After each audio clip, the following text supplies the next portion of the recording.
Halo warga sipil sekalian, lu pasti pernah dengar teori yang mengatakan bahwa manusia sebagian besar dalam hidupnya hanya menggunakan 10% dari kemampuan otak yang dia miliki.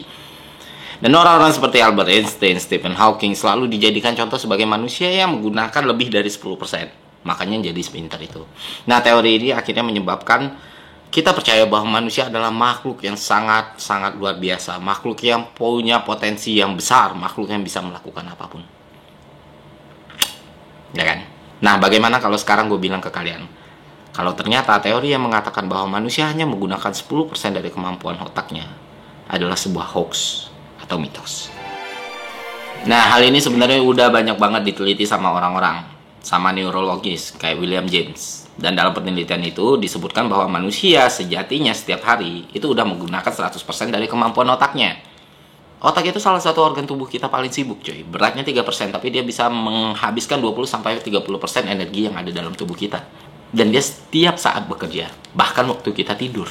Keadaan di mana otak tidak bekerja adalah saat dia cacat atau rusak. Kenapa? Karena teori itu hidupnya, gaungnya, itu di era-era motivator, Pak. 90-an, 2000-an awal gitu sampai 2000-an akhir. Kalau lu pergi ke toko buku, lu akan nemuin bestseller ya buku-buku motivator. Kalau lu nonton siaran TV yang ratingnya tinggi ya acara-acara motivasi. Dan jelas dengan statement yang mengatakan manusia hanya menggunakan 10% dari kemampuan otaknya, itu membuat kita berpikir kita bisa melakukan apapun. Padahal enggak. Karena defaultnya, setnya, desainnya, manusia ini adalah makhluk yang penuh keterbatasan. Ada 3 poin yang mau gue sampaikan di konten ini. Pertama, keterbatasan ini bukanlah sesuatu yang harus kita sesali, atau kita tangisi, atau kita keluhkan. Justru keterbatasan ini adalah sebuah anugerah, cuy. Sebuah hadiah dari Tuhan. Kenapa gue bilang kayak gitu? Karena dengan keterbatasan, lu bisa mengenal diri lu sendiri. Lu tahu lu bagus di mana.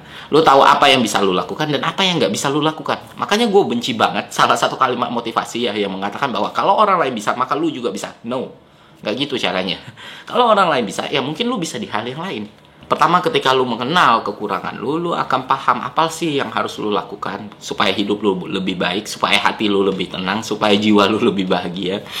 Misalnya contohnya, gue sangat suka sepak bola, cuy. Sangat suka banget. Tapi dari kecil main bola, sekolah, SMA, gue sampai ke satu kesimpulan kalau gue nggak bakat main sepak bola gitu.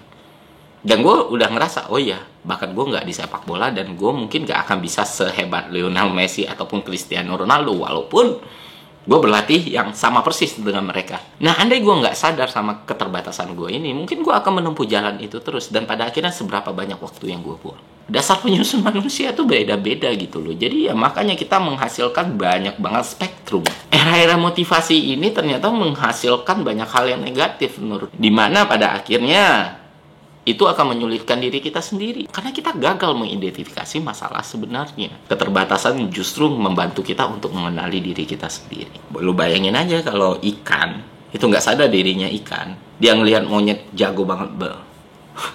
Tapi sekarang lu bayangin aja kalau lu lahir sebagai ikan. Tapi lu nggak sadar lu itu ikan gitu. Terus lu lihat monyet, dia bisa manjat dengan cepat. Lu jadi iri nih sama si monyet nih. Akhirnya lu belajar manjat. Ya lu ikan mau belajar manjat ya gimana pun bakal susah. Ya kan? Tapi kalau lu sadar lu lahir sebagai ikan, lu nggak akan peduli monyet mau manjat kayak gimana, lu nggak akan peduli burung mau terbang kayak gimana. Ya lu fokus sama apa yang lu punya, yaitu berenang gitu. Kedua, keterbatasan justru yang membuat manusia saling terikat satu dan yang lainnya, Pak. Kenapa gue bilang kayak gitu? Karena kita punya sesuatu yang nggak bisa kita lakukan, tapi orang lain bisa. Nah, kebutuhan ini dasarnya dari keterbatasan, ya kan? Makanya keterbatasan lah yang membuat manusia menjadi makhluk yang sosial. Karena kita butuh ada orang lain. Karena ada hal yang nggak bisa kita handle, ada hal yang nggak bisa kita kerjakan. Lu bayangin sekarang kalau semua manusia bisa melakukan apapun yang dia mau, apapun yang dia suka, akankah manusia itu butuh dengan orang lain? No. Tapi karena kita nggak bisa melakukan apapun, ya makanya kita butuh orang lain, ya kan? Jadi ya bisa dibilang sehebat apapun seseorang, sebanyak apapun bakat yang dimiliki, pada akhirnya ya tetap aja dia punya kekurangan. Tetap aja ada hal yang nggak bisa dia lakukan. Itulah kenapa manusia saling membutuhkan satu dan yang lainnya. Ketiga, karena sadar atas keterbatasan ini, gue jadi percaya kalau ada entitas yang bernama Tuhan. Nah, ini menarik sebenarnya. Sekarang coba kalian pikir, kenapa seseorang memilih untuk menjadi orang ateis?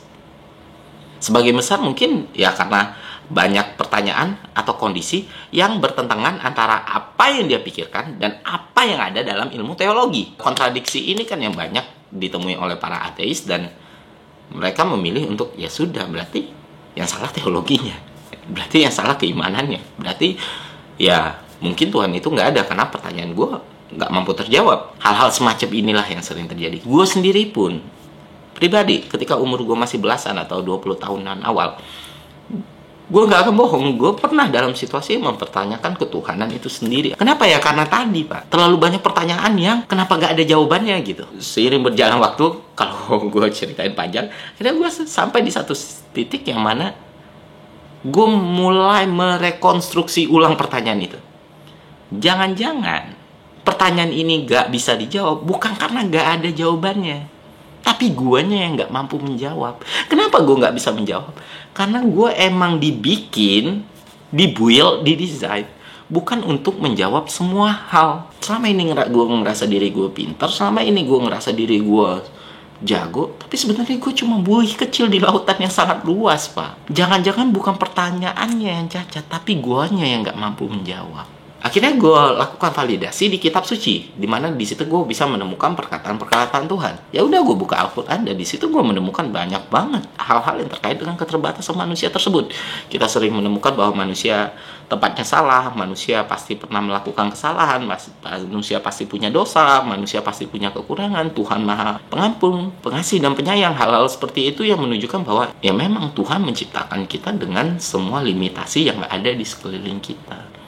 Gue percaya semua hal bisa dijawab secara saintifik, tapi belum tentu manusia bisa mencapai tahap saintifik tersebut. Makanya banyak banget fenomena atau peristiwa yang gak akan bisa kita jelaskan secara logika. Bukan karena itu tidak bisa dijelaskan, tapi kita tidak mampu menjelaskan. Contohnya kita bicara fisika. Kenapa di skala tertentu kita masih bisa menggunakan teori fisika klasik, tapi kenapa di skala yang lain kita harus menggunakan mekanika kuantum? Apakah ada penjelasan dan jawabannya? Ada. Tapi sampai sekarang manusia belum bisa menjawabnya.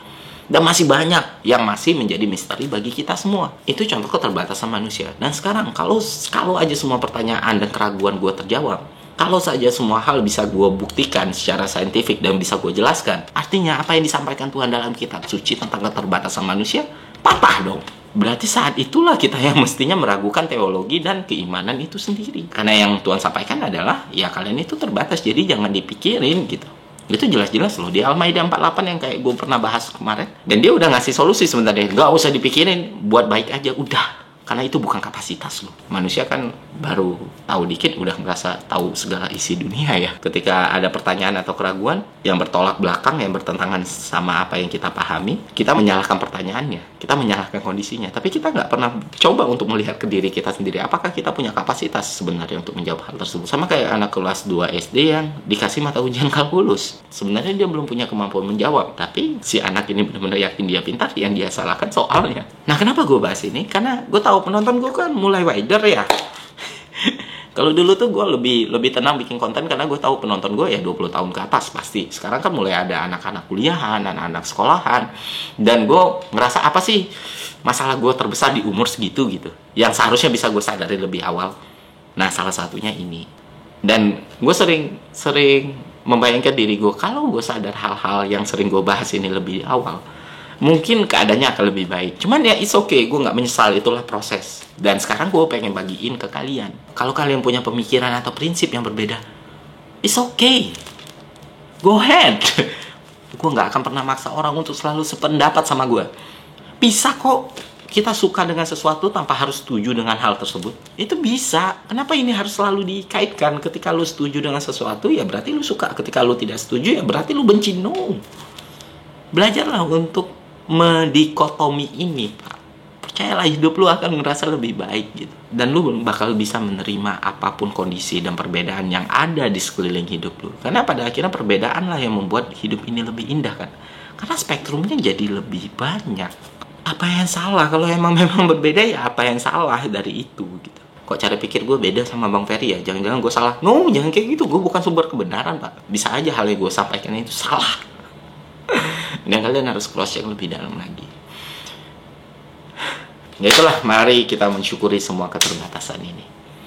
Sekian dari gue, semoga konten ini bermanfaat. Sampai jumpa di konten selanjutnya. See ya.